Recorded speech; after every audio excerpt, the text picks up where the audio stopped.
Welcome viewers to the third segment of the first lecture for the course of linear algebra. We start this third segment with a proposition. Proposition 1. Let me state it first, then I will prove it.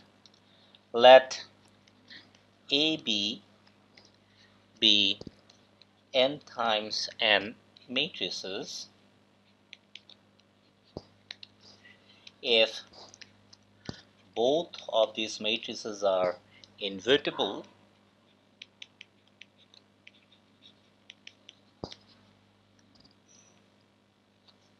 so is their product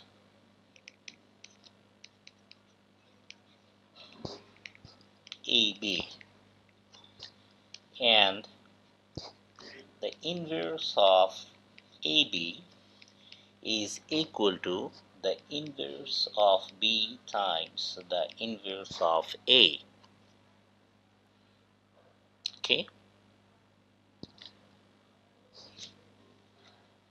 More generally,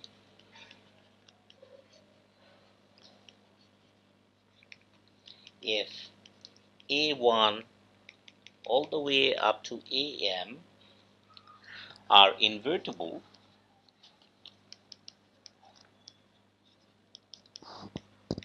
then so is the product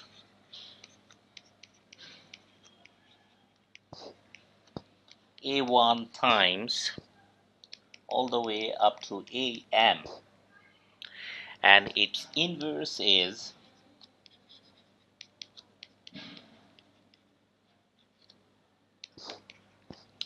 AM inverse all the way up to A1 inverse. Okay. So this is our proposition. So let us try to prove it.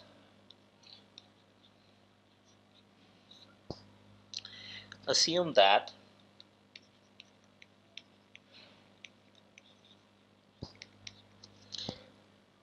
A and B are invertible.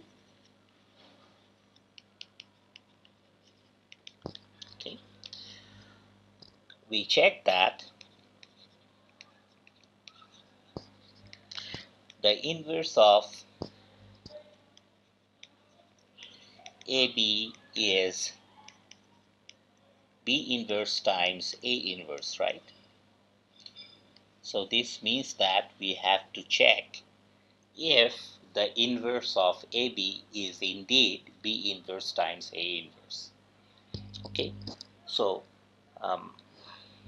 we just use the definition of inverse. So we put AB first, and then we put this B inverse times A inverse, and then see if we get the identity matrix back. Okay, now use the associativity law of matrix multiplication and group B and B inverse together, and this is nothing but the identity matrix, and the identity matrix multiplied with A inverse will give A inverse back, and the result of multiplying A with A inverse is going to be I. Okay, again we check that B inverse times A inverse times AB is equal to B inverse times, we group A inverse and A first to have B inverse I, B, and the multiplication of I with B results in just B, and the multiplication of B inverse with B is just I. So this way we check that B inverse A inverse is indeed the inverse of AB. In other words, we have proved this. Okay.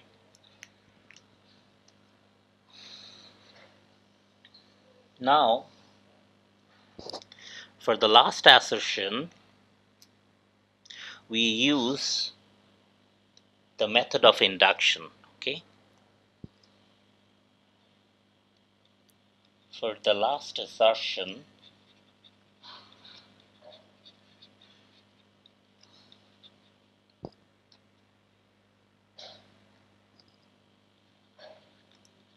we will be using induction.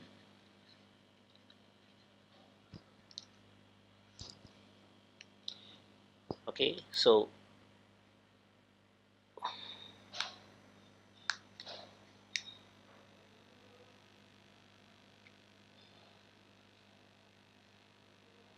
okay, so when m is equal to 1, the assertion holds trivially, meaning that the inverse of a1 is simply a1 to the minus 1 or a1 inverse. Okay. It asserts that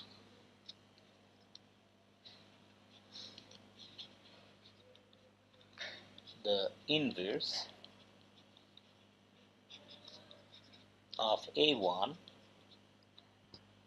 is simply the the inverse of a1. This holds trivially, right? This holds trivially.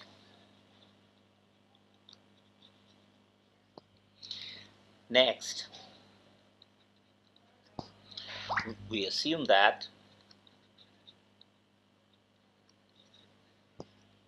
the assertion holds for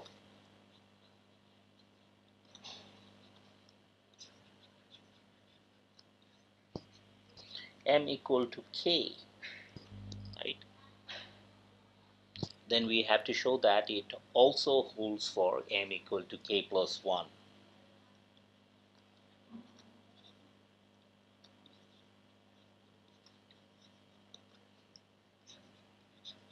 Holds for m equal to k plus 1. Okay, so we start with the hypothesis of this last step. We suppose that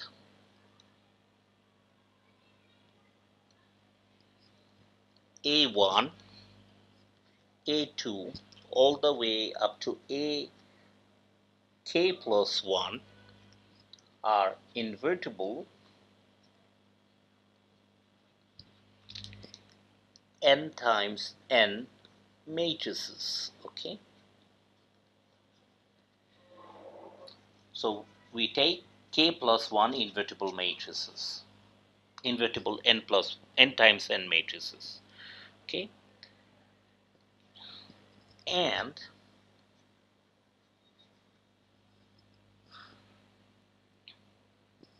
we can always do that because the matrices that we have a1 all the way up to am are all invertible, right? And we denote by p the product of the first k matrices. Okay? So so so there are k plus 1 matrices here. We forget the last matrix and take the first k matrices, okay, and denote their product by p. That is, p is equal to a1, a2, all the way up to ak. This is our equation number 6. I need some room and hence I erase this part.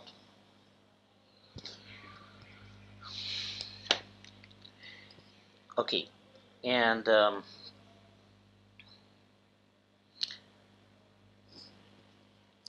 its inverse inverse is ak to the minus 1 all the way up to a1 to the minus 1. So it's the assumption from the assumption.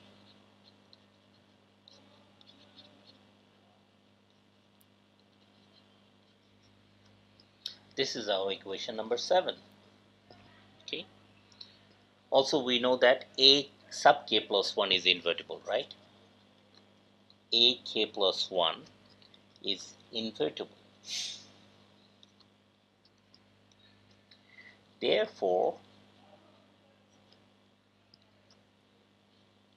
B, see that, therefore, using the result that we have proved in the beginning, we have proved that AB to the, the inverse of AB is B inverse times A inverse, right? So using this result, we can write that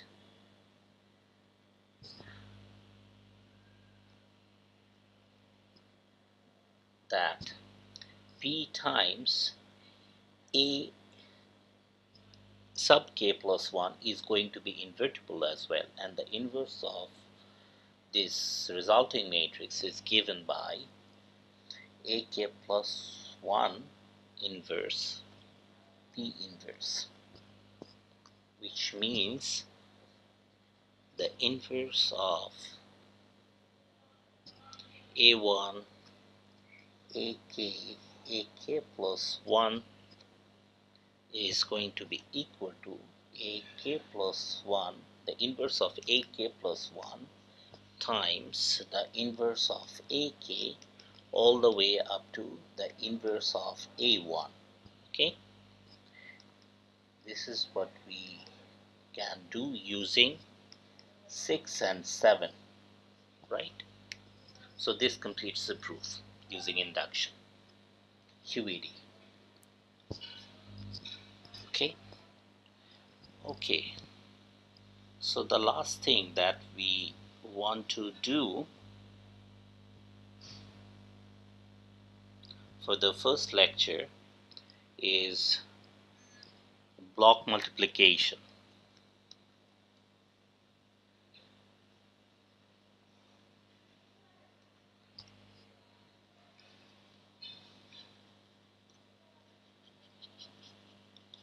Block multiplication.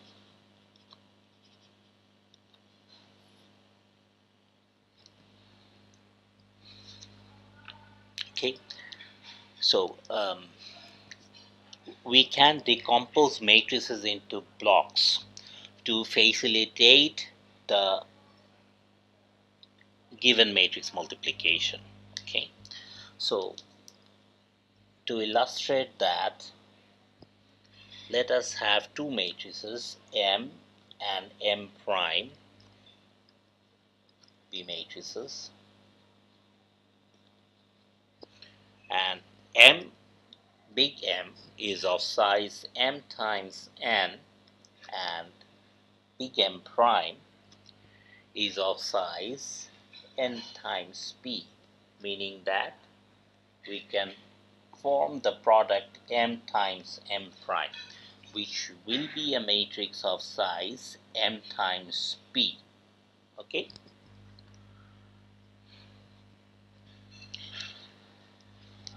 Also assume that R is an integer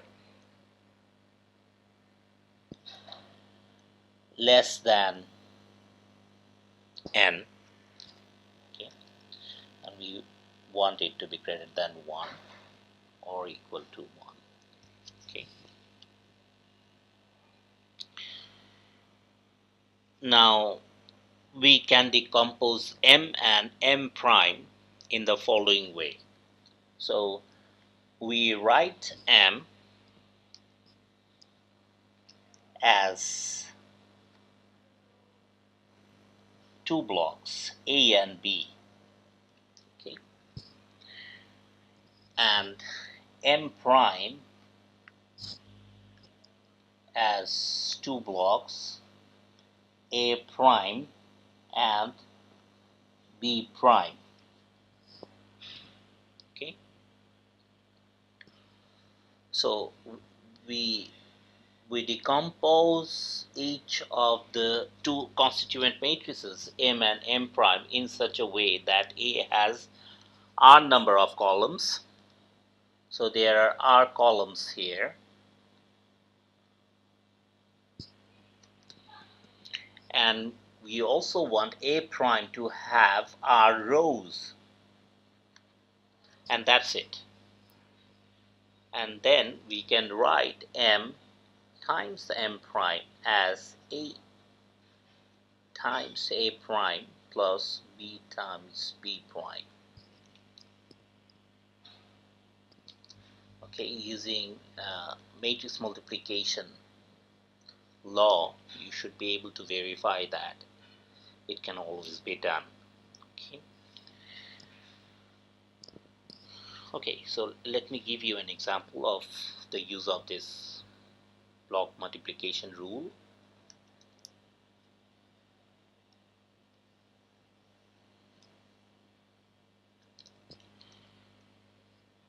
Let us choose M to be 105, 017. This is our M, and our M prime is going to be this 3 times 2 matrix, 2, 3, 4, 8, 0, 0. Okay. So here this is 2 times 3 matrix, and this is a 3 times 2 matrix. Okay, so now I choose R to be 2 now, right,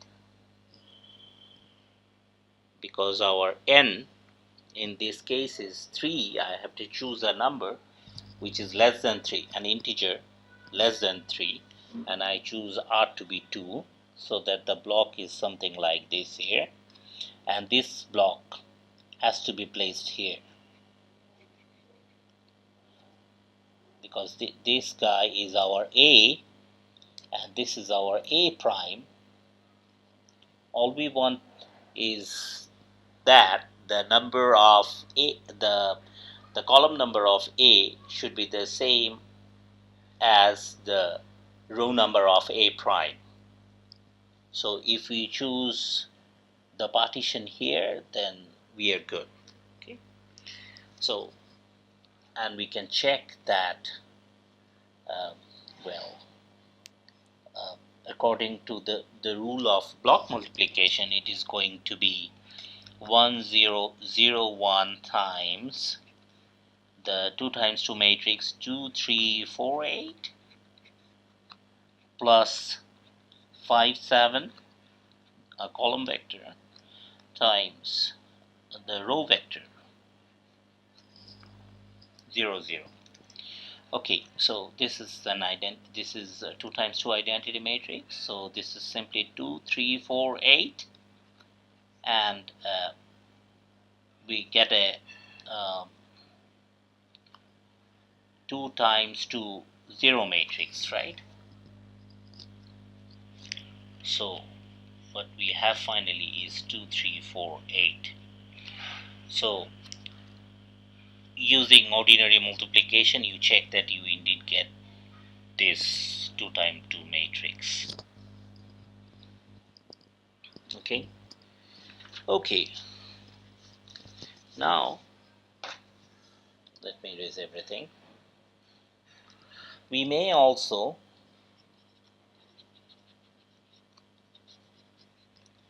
multiply matrices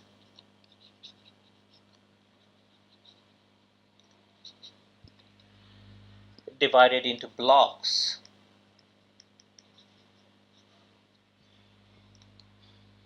Divided into more blocks. So we just used 2 blocks in the previous example, but we can have more blocks.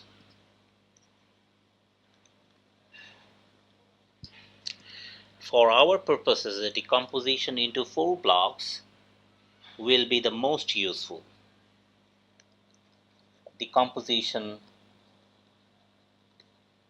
into 4 blocks.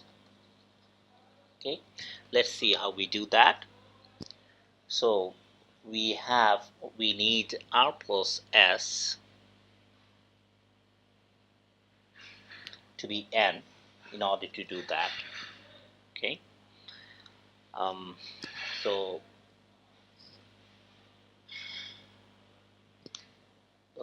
we start with 2 matrices M, which is of size M times N. Okay, so the number of rows in this matrix is M and the number of columns is N, and we put it in the following block form. There are 4 blocks now: A, B, C, and D. Okay, and so the summed R and S of N means that there are number of columns in this partition and there are S number of columns here. Okay, and we have M prime. We also divide it into 4 blocks.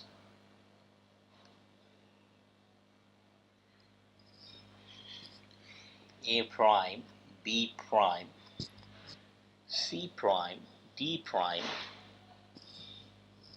and it has to be divided in such a way. We have to create the 4 blocks here in M prime in such a way that we have R rows in this partition. In the top partition we should have R rows. In the bottom partition we should have S number of rows. Okay, so that's the requirement. Okay, for convenience we can call the number of rows here so in the left partition we had R number of columns here for M. In the right partition we had S number of columns. For convenience we can write, it's not necessary, the K number of rows here. And on the top partition here we have K number of rows and L number of rows at the bottom partition. Okay, so that we have K plus L to be M, since the size of this matrix is M times N. But KL doesn't have anything to do with this construction. Okay, so the result states that M times M prime obeys the 2 times 2 matrix multiplication rule. Okay, so that there will be 4 blocks. The first block is going to be AA prime plus AC prime.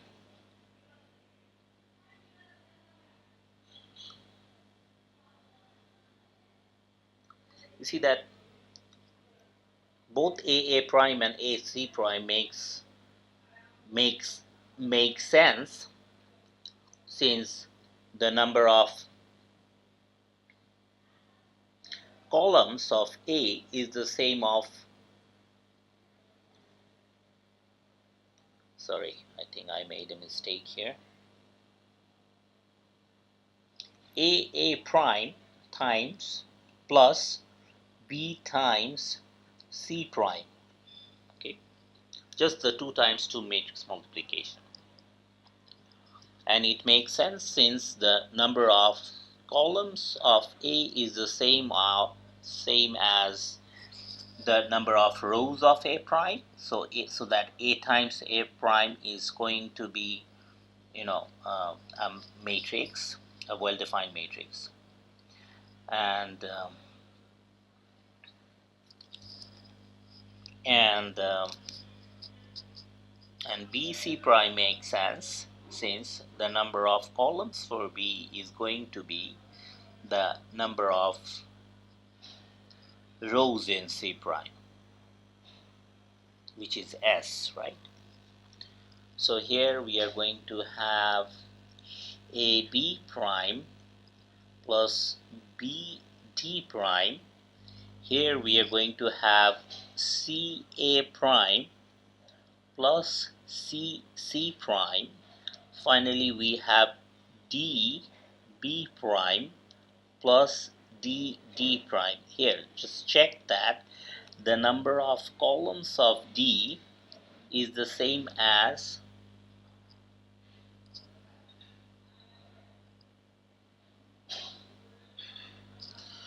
I think I made a mistake again. This is good. CA prime plus this is going to be CA prime DC prime, and this is CB prime, and this is DD prime, CB prime, right? So let me quickly check AA prime, BC prime, and AB prime, BD prime. It's good. Then CA prime, DC prime, and we have CB prime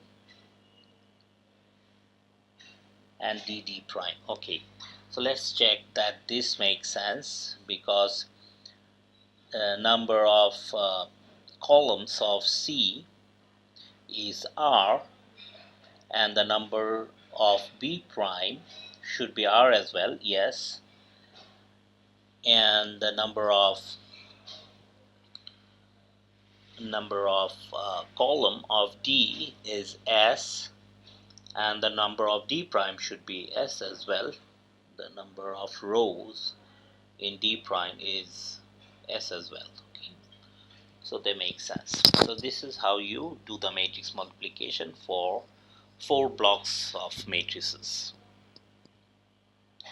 Okay, let me give you an example finally.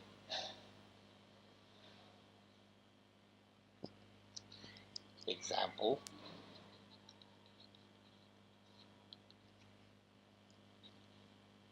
suppose we have 2 times 3 matrix 1 0 5 0 1 7.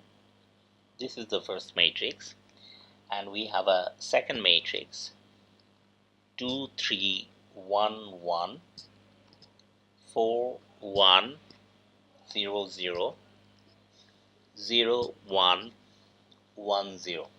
This is a 3 times 4 matrix. Okay, so let us take in this example. So so this is a 2 times 3 matrix, and this is a 3 times 4 matrix. Okay, so in this case n is 3. This number n is 3, and we have to write n as r plus s. We choose in this case r to be 2 and s to be 1. Okay, so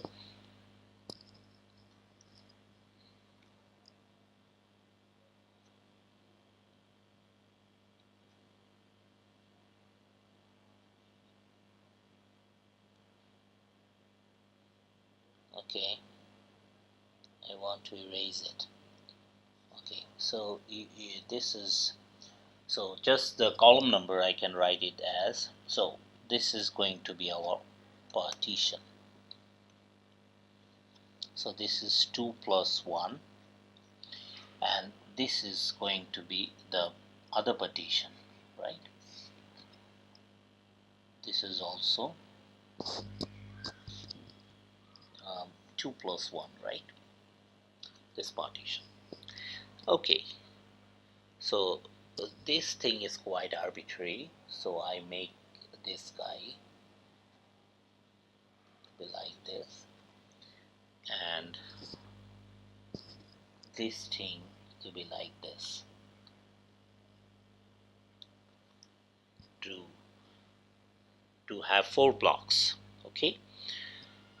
Okay, so now according to the block multiplication rule, it is going to be a matrix with 4 blocks. Okay, so this block we are going to get by this operation, right? 1 0 gets multiplied with this 2 times 2 matrix, 2 3 4 1, and 5 is going to get multiplied with 0 1. Okay, so this you see that is going to be just 2 here. The first entry is 2. This is going to be a row vector only with 2 columns. So this is going to be 2, and this is going to be 3, and this is going to be 0 5. So that finally we have 2 8, right? So this block is 2 8, not 28. This is 2 8. Okay, so similarly we can find this block by doing this calculation. So this is going to be 1 0, then 1 1 0 0 plus 5 times 1 0, right? This is now I have a row vector consisting of 1 0,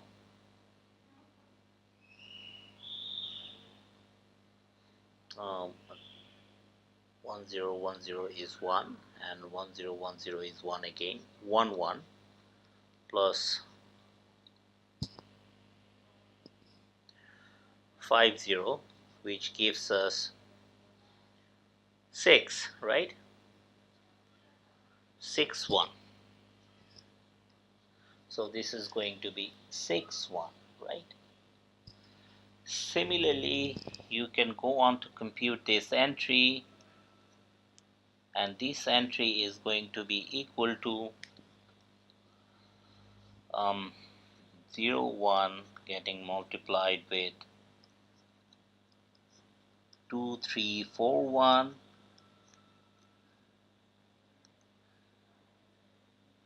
and 7 getting multiplied with 0 1.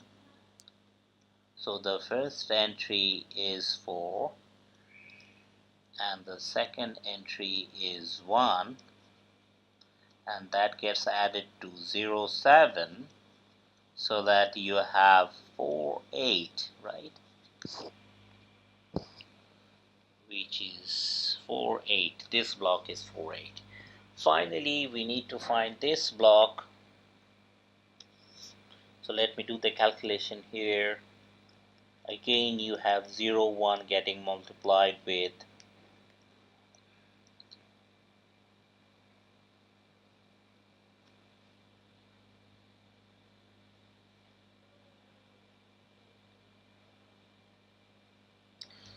0 1 getting multiplied with 1 1 0 0 plus 7 times 1 0. This gives you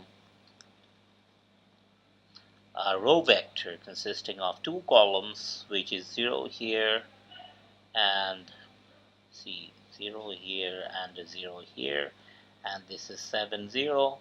Finally you have 7 0. So you have 7 0 here. So this is the matrix that we were looking for. So by usual matrix multiplication, you should be able to find this matrix as well. Okay, so this way we have an example of block multiplication for the case of 4 blocks. Now there is a question. The question is, instead of having the partition here, if we had the partition here, would we get the same result? We should, right? Let's check. Let's verify if we get the same result. Okay, so let me erase everything.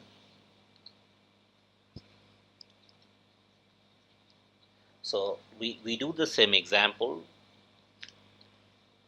1 0 with a slightly different partition.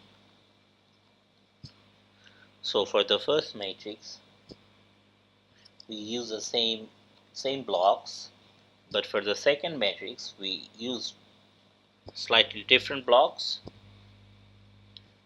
2 3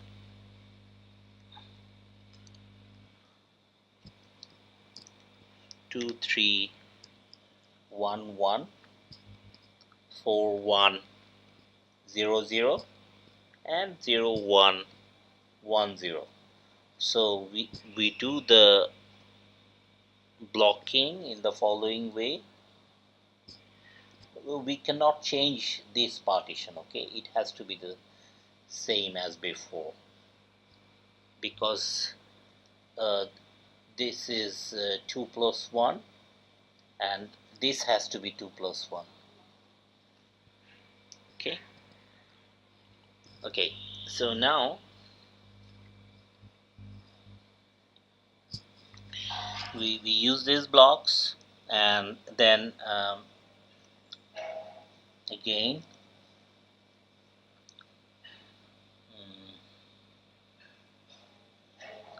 we'll have 4 blocks. Let's see what we get for the first one here. We 1 0 gets multiplied with this 2 times 3 block, 2 3 1 4 1 0, and that gets added to this row vector 0 1 1. What do we get? We get 2, then we get 3, then we get 1, right? Plus 5 0 1 1. So we have 2, then we have 8, then we have 6. So we have 2 8 6 here. Okay, for this block we are going to have 1 0 getting multiplied with 1 0, and 5 gets multiplied with 0.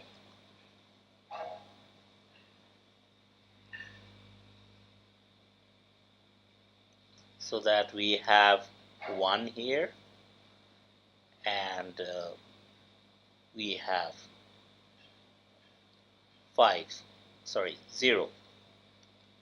We have simply 1. Okay, so for this block we have to multiply 0 1, this row vector, with this block 2 3 1 4 1 0, and 7 gets multiplied with this row vector, right? So that we have a row vector consisting of 3 columns, which is 4 1 0 and another row vector with 3 columns, 0, 7, 7. When we add them, we get 4, 8, 4, 8, 7, right? So here we have 4, 8, 7. Finally, this block, we are going to have 0, 1 getting multiplied with 1, 0, and 7 multiplied with 0. So we have 0 plus 0, which is 0. So 0 is here. So this way we check that we get the same result as we did before. So the previous choice of the right partition here. So previously we had this, the right partition, the left and right partition to be this one, right? And for both these choices we get the same final matrix, the final 2 times 4 matrix, which is this one. Okay, so we end the first lecture here. In the next lecture we'll start with row reduction and we'll see how far we can go. So I give you some exercises from Artin's book on algebra. So here are the exercises.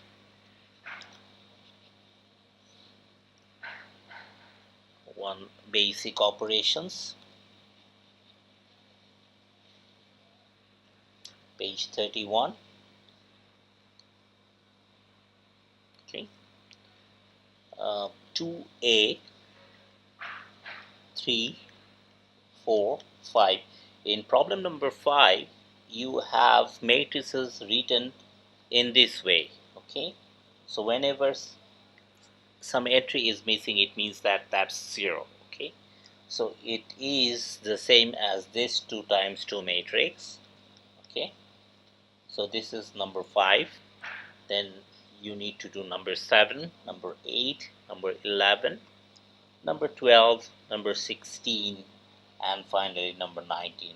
There are 10 problems here in the first exercise. Okay, so thank you for attending the first lecture.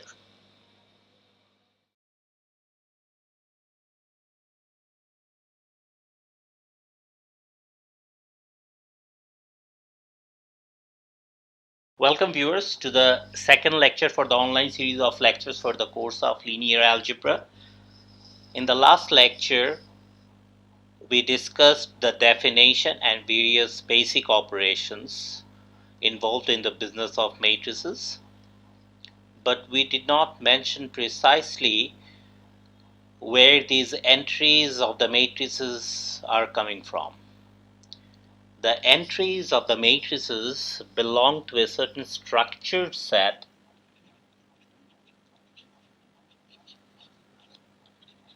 called field. So today's lecture, we start with the definition of a field. Okay. So we have a given set F, and we list out 9 properties here. Addition is commutative, meaning that x plus y is equal to y plus x for all x, y in the given set F. 2. Addition is associative, meaning that x plus y plus z plus x plus y, and then we add the resulting element to z for all x, y, z in the given set F. Okay. Number 3 is that there is a unique element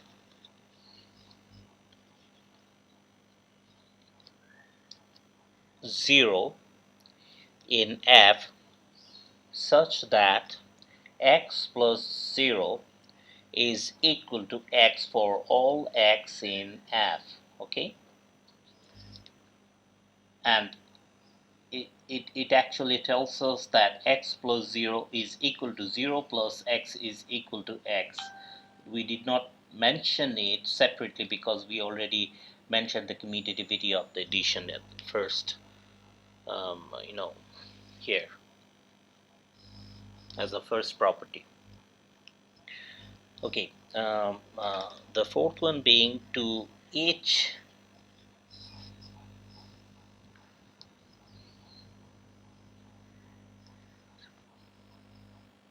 x in F, there corresponds a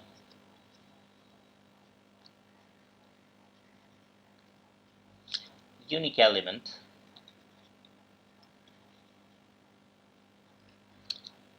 minus x in F such that x plus minus x is equal to the zero element of F. Okay. Number 5, multiplication is commutative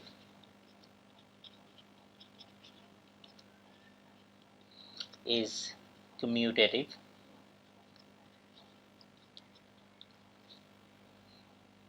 meaning that x times y is equal to y times x for all x, y in F. This is the multiplication operation denoted by dot. Okay. 6, multiplication is also associative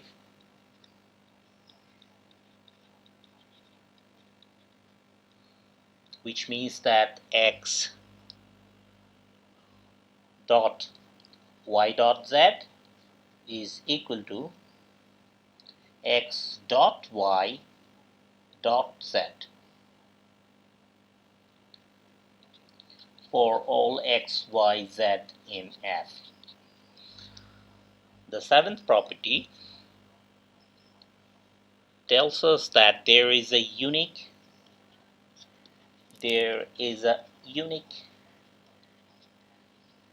non-zero element 1 in F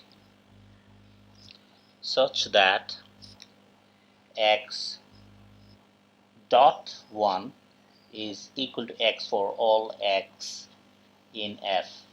It tells us that x dot n is equal to 1 dot x is equal to x since multiplication is commutative. Okay, so number 8 is that to each non-zero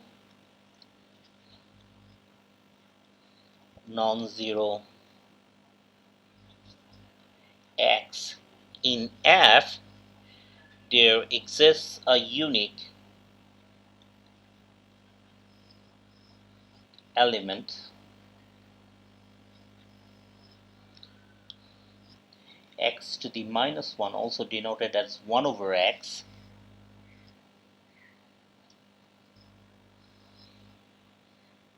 in F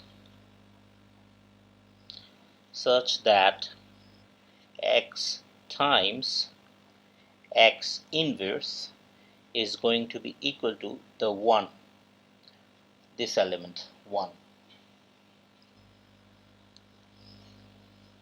The final property being multiplication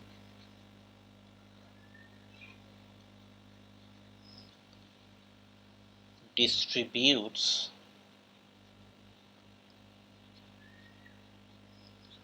over addition. Okay, that is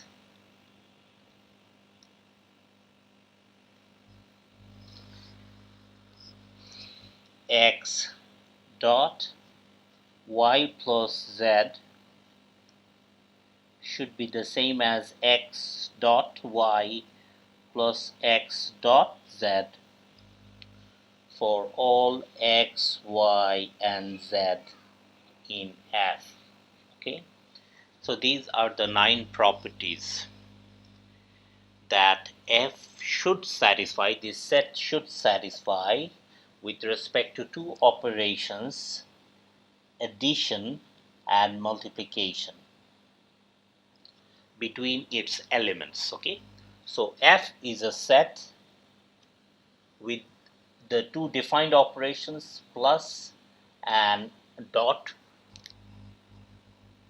called addition and multiplication respectively between its elements, and with respect to these two operations F is supposed to satisfy these 9 properties. Okay, and then we say that, and also the thing is that it is not mentioned here explicitly, but it has to be satisfied that if I take two elements x and y in F, then the addition of them should also produce an element in F, and if we are given two elements x and y in F, and their multiplication should also produce an element in F. These two properties are called the closure of addition and the closure of multiplication respectively. Okay. In literature you will find these two properties listed as two separate properties, the closure under addition and the closure under multiplication, but we don't state them separately here in our case. Okay, and there is one thing that we for notational convenience, when writing x multiplied with y, we will drop this dot. Okay, so we'll just write x times y like this. Okay, meaning that there is a dot in between, or when we write xy we mean x is multiplied with y. Okay, okay, good. So if the given set F satisfy these 9 properties with respect to addition and multiplication, then this set F is called a field. Okay. Okay, good. So let me erase everything here. Now we know the definition of a field. Now we give certain examples of a field.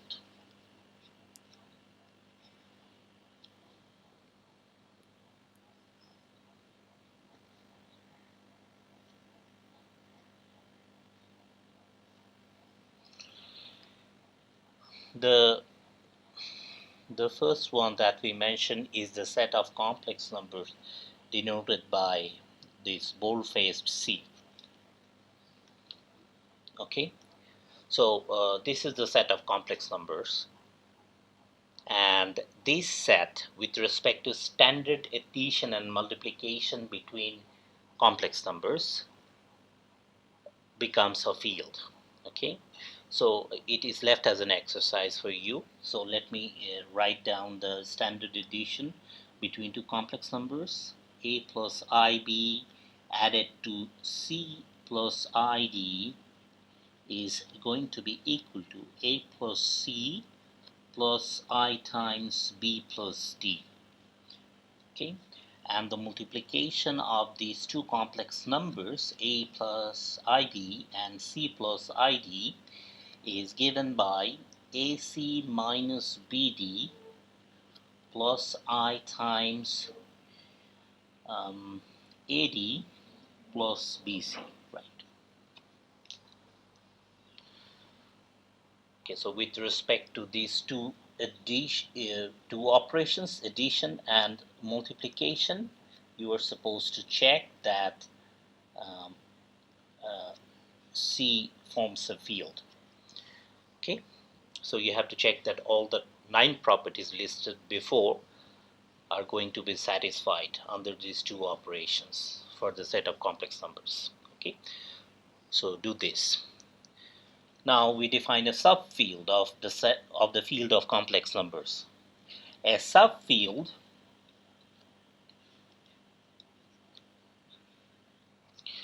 of the set of complex numbers C is a set F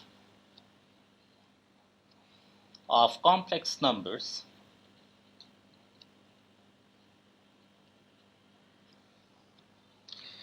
which itself is a field.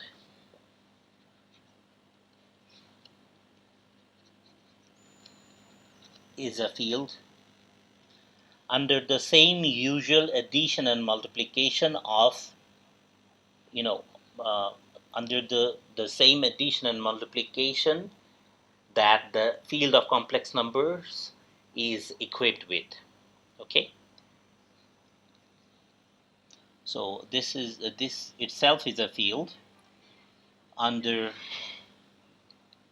the usual operations of addition and multiplication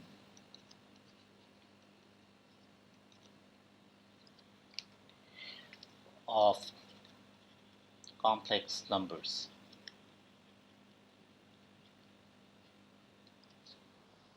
Okay, right. So but now recall from the 9 properties listed earlier that the 0, which is the additive identity of the field, and 1, the multiplicative identity of the field, they are both in the field.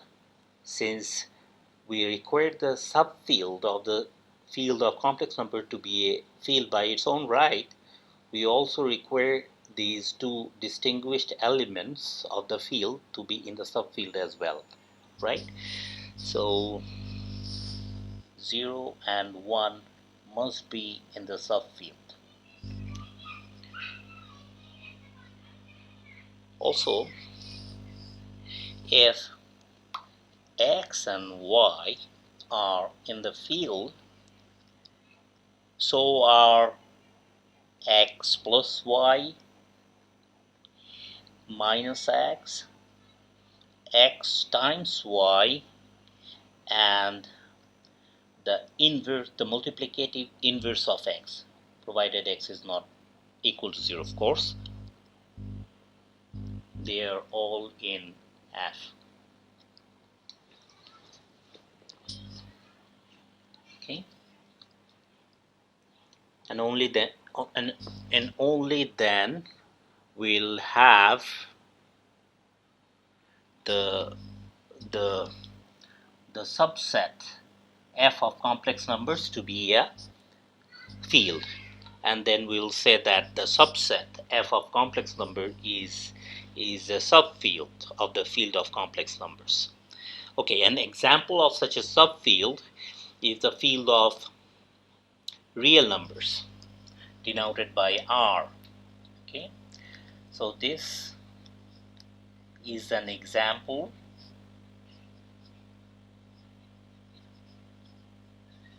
of a subfield of the field of complex numbers. Okay, so first of all, R is a subset of C. Okay, how is it a subset of C? It's the set of all complex numbers where the imaginary parts are identically 0, right? So if you choose all the complex numbers such that b is identically 0, we will get the set of real numbers. So we immediately see that R is a subset of um, the the field of complex numbers, and well, it's it's an easy thing to check that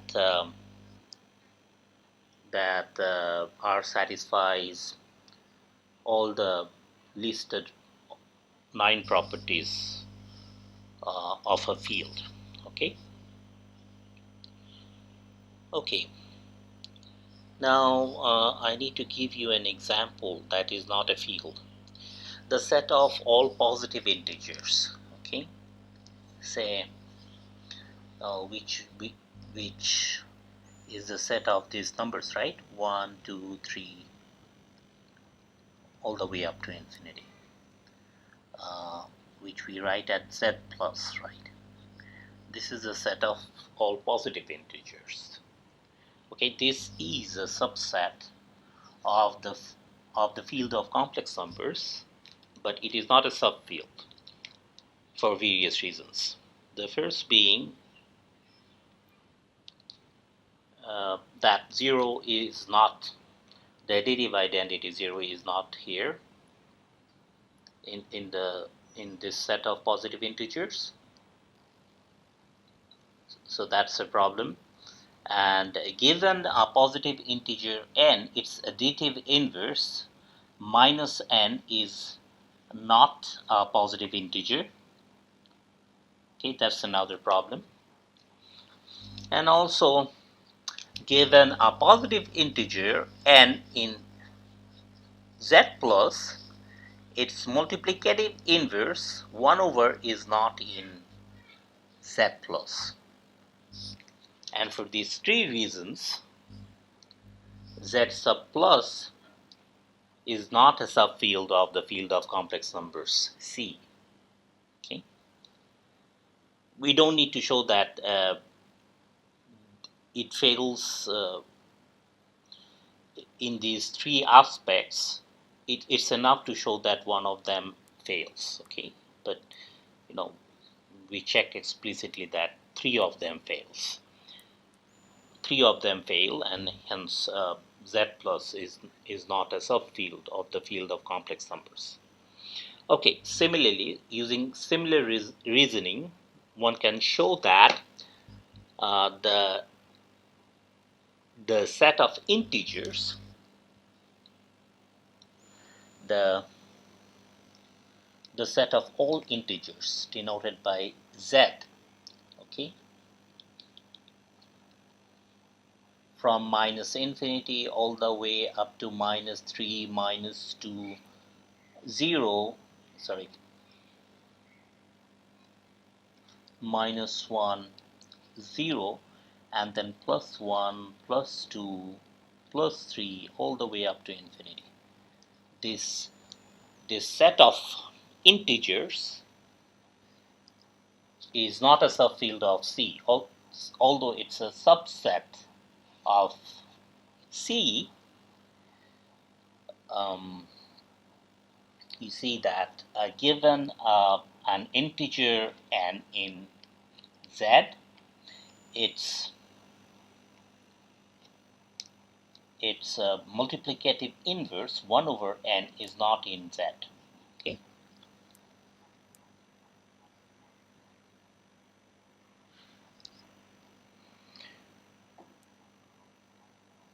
Okay, I think I need to take those integers which are not plus minus 1, because the multiplicative inverse of plus minus 1 are in the set, because the multiplicative inverse of plus 1 is plus 1, and the multiplicative inverse of minus 1 is minus 1. They are both in the set. So if I choose any integer except for plus minus 1, then its multiplicative inverse is not an integer. That's why Z is not a subfield of the field of complex numbers. Okay. Okay. Now I give an exercise for you. You check that the set of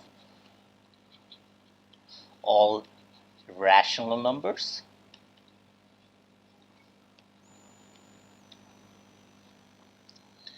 denoted by bold-faced Q is a subfield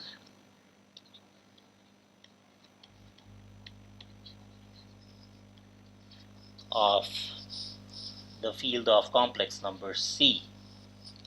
Okay, so you check this.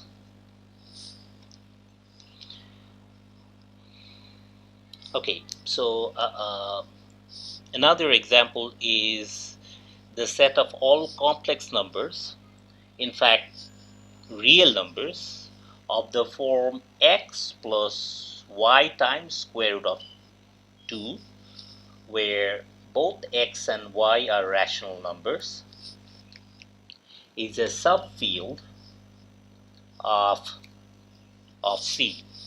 Okay, so such a set is denoted by Q of square root of 2. Okay, in the literature. So it means you are taking all numbers of the form x plus y times square root of 2 such that x, y are in the set of rational numbers. Okay, so check that this set forms a subfield of the field of complex numbers. Exercise: check that Q of square root of 2 is a subfield of the field of complex numbers. Okay.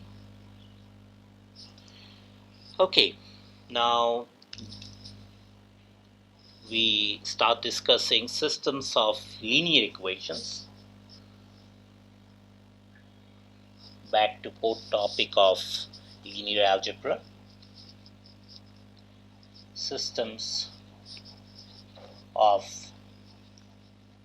linear equations. Okay, so suppose F is a field. Okay,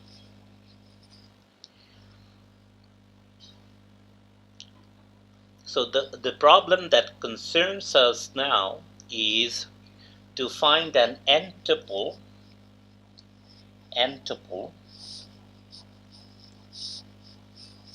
of scalars. So the scalars are precisely elements from the field F. Okay, so when we are saying that something is a scalar, that means that that object is an element of F. Okay, so we are considering n-tuple of scalars, meaning that n-tuple of elements from F, something like this. Okay, where each of these xi's belong to F. Okay, and that we denote by x1, x2 all the way up to xn. This n-tuple belongs to F to the n. Okay, okay, and we want this n-tuple to satisfy the following conditions. This n-tuple satisfies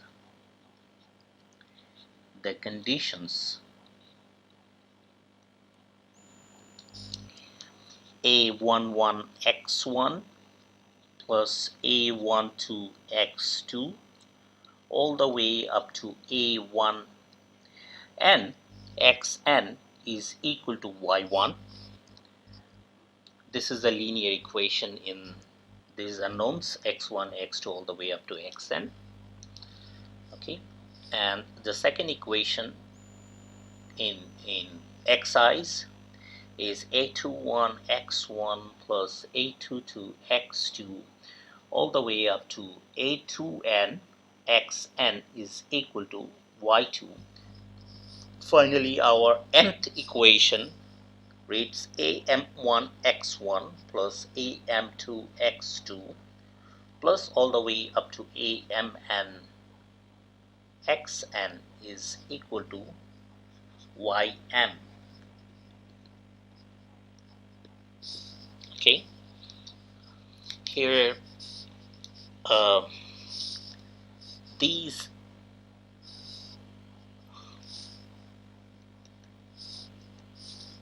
objects y1 to ym and all the eij's, okay, I between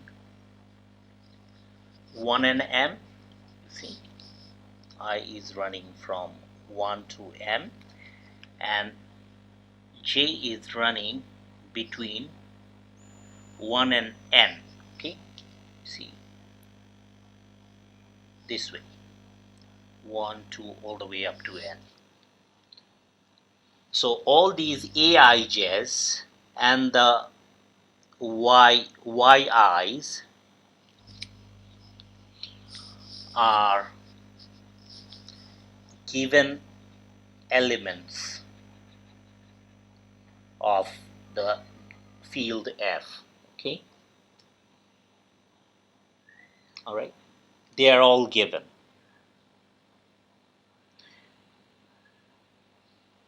And these are unknowns x1, x2 all the way up to xn. This n tuple is a variable, variable n tuple. Okay, so any n tuple of elements of F that satisfies each of these m equations is called a solution of this system of linear equations. Okay, it's a system of linear equations consisting of m linear equations. So if we choose, if we find an n tuple that satisfies all these m constituent linear equations, we say that these n tuple of elements of F is a solution of this system. Okay, and in this, if in this system of linear equations these terms y, i's are all zero, then we give it a special name. It's called a system of homogeneous linear equations, or a homogeneous system of linear equations. Okay, so if all the yi's are zero, the system is called homogeneous. Okay,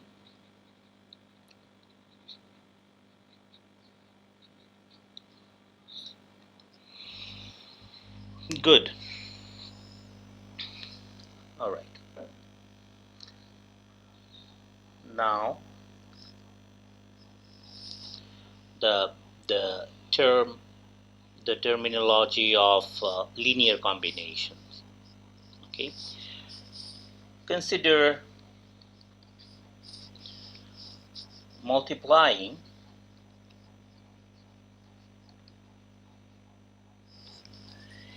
the m linear equation that we stated earlier, m linear equations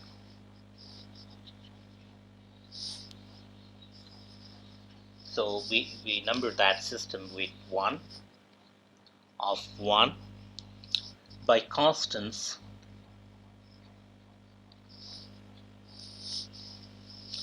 C1, C2 all the way up to Cm respectively,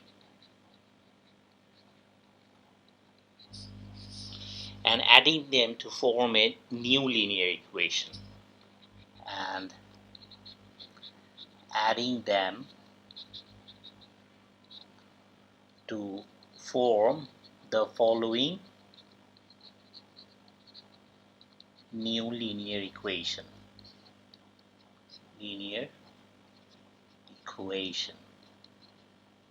Okay, so the first equation was a11 x1 plus a12 x2 all the way up to a1n xn, right, to be equal to y1. Okay, then I multiply this first linear equation by c1 on both sides. Okay, now the second equation is a21 x1, right, then a22 x2 all the way up to a2n xn, right, and that is equal to y2. I multiply this second equation by c2, as I have mentioned here, on both sides, and add to the first resulting equation, right, this way. And we keep doing this thing until we reach the nth equation, am1 x1 am2 x2 all the way up to amn xn, and that final term is going to be equal to cm times ym, right?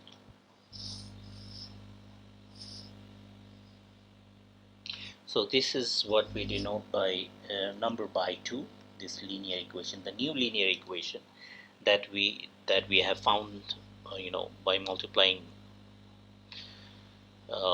each of the linear equation of the old system by respective constants and adding them up. Excuse me. So now rearranging the terms here from equation number 2, we can rewrite it as c1a11 plus c2a21 all the way up to cmam1 multiplied with x1, okay, plus dot dot dot dot, then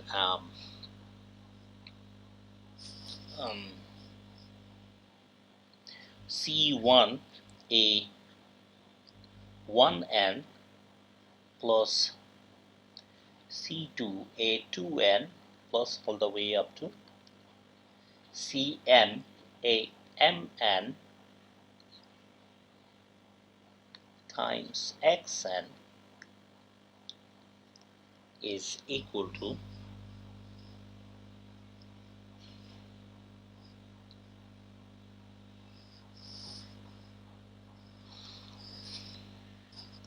c1 y1 plus c2 y2 plus all the way up to cm ym. This is our equation number 3.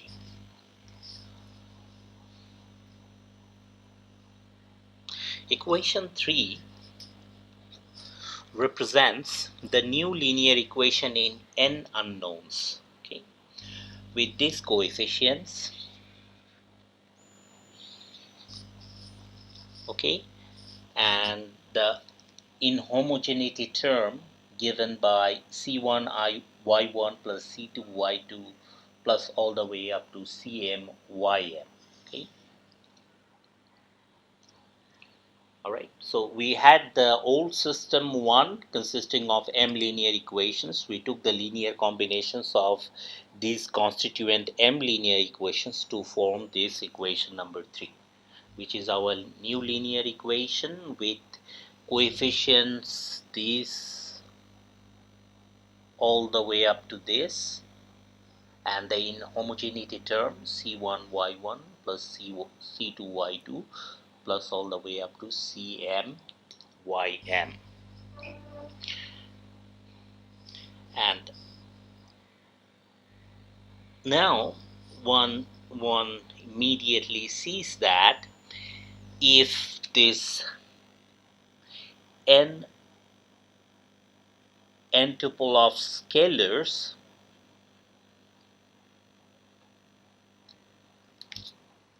satisfy, if this n tuple of scalars satisfies the old system of linear equations, then this n tuple is also going to satisfy this newly obtained linear equation. Right? You can easily check that by looking at 2, because you have obtained 3 from by rearranging terms of equation 2. So because you see that if this n tuple satisfies the old system 1, then this thing is going to be equal to y1, right? So this will be C1y1, the first term. The second term would be C2y2, and the last term on the left, the last summand on the left is going to be Cm ym. If you add them up, you will precisely get the right hand side of equation 2. Okay. So which tells us that if this n tuple satisfies the old system of m linear equations given by equation 1, then this n tuple is going to satisfy this newly obtained linear equation given by equation number 3. Okay.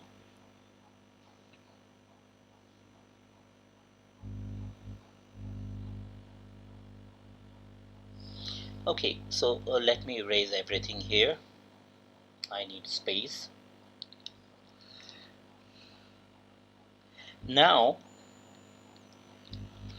if we have the following system of linear equations,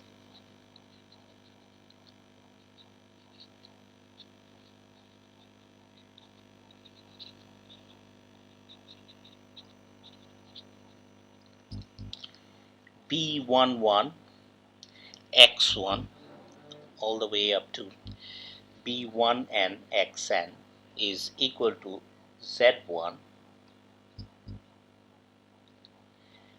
and the kth equation of the system is bk1 x1 plus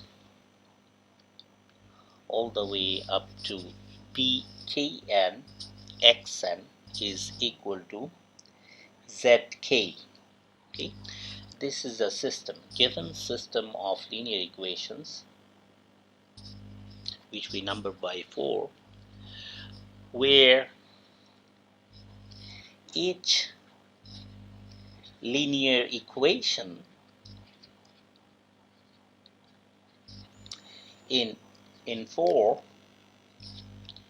is a linear combination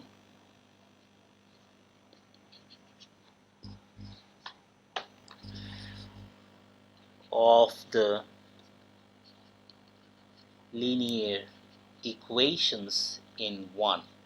Okay, so if you don't recall 1, let me write 1 for your convenience here. that was a11x1 all the way up to a1n xn is equal to y1, and the last one was am1 x1 all the way up to amn mn xn is equal to ym. Okay, so this is the old system of linear equations which we numbered by 1, and here in the current setting, each equation of 4 is a linear combination of these m linear equations of 1. Okay, from the argument that we had earlier proves that if x1 x2 all the way up to xn is an n-tuple of elements of f, that satisfies equation 1 is also going to satisfy each of these k equations of the system 4. Okay, in other words, this n tuple is going to satisfy the whole system given by 4. Okay, so we have shown that if a solution, if we have a solution of the system 1, that is going to solve the system 4. Okay, but the system 4 may have solutions that is not going to solve system 1. Okay, right? But if each equation of number 1 can be written as a linear combination of the k equations of system 4, then a solution, any solution of number 4 is also going to solve the system 1. Okay, so now these considerations lead us to the following theorem. So let me write the theorem. Let me state the theorem.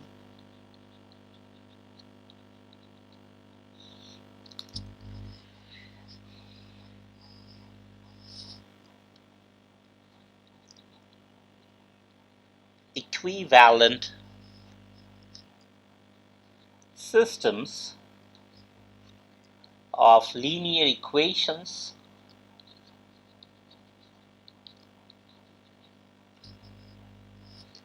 have exactly the same solutions.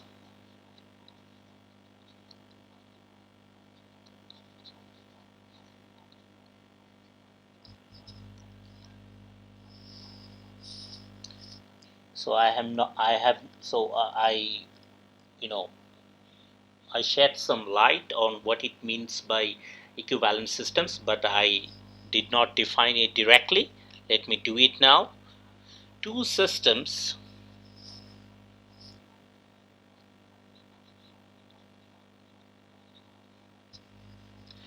of linear equations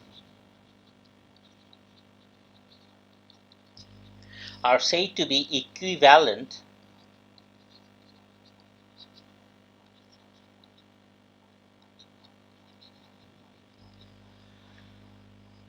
if each equation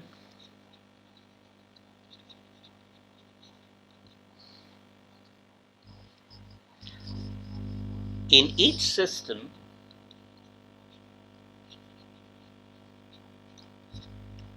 can be expressed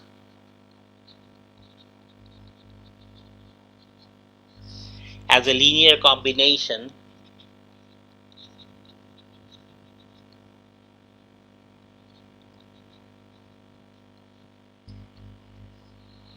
of the equations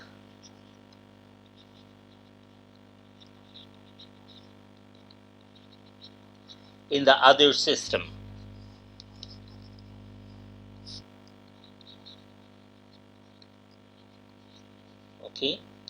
Okay, so let me write those two systems. One is number 4 and the other one is number 1. So the number 1 was a11x1 all the way up to a1n xn is equal to y1, and the last equation of this system was am1 x1 all the way up to amn xn is equal to ym.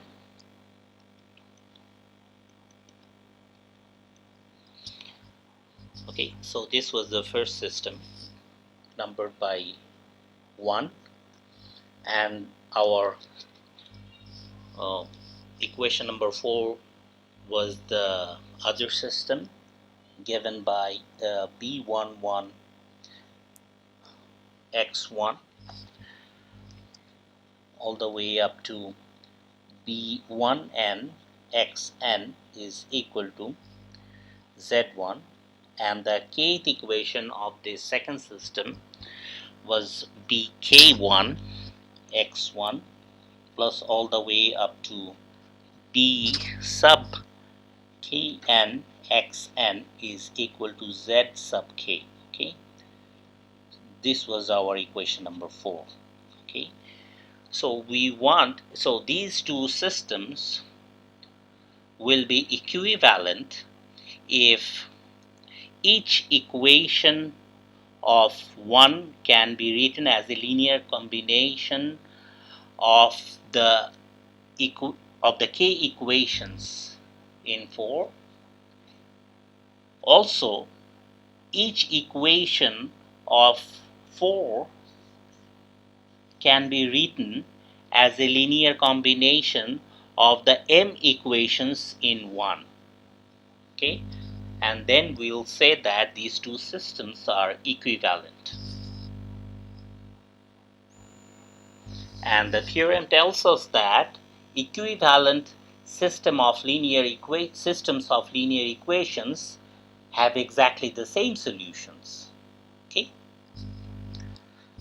All right. So this very important result of theorem has been proved. Okay. Now I suggest some exercises for you from the book on linear algebra by Hoffman and Kunz. So here is the list of suggested exercises. Exercises from Hoffman and Kunz, page 5, problem number 2, 3, 4 and 5.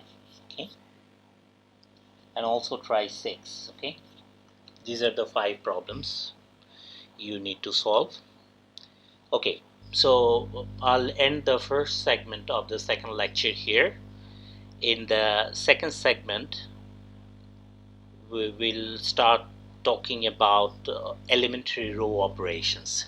Thank you for attending the first segment of the second lecture.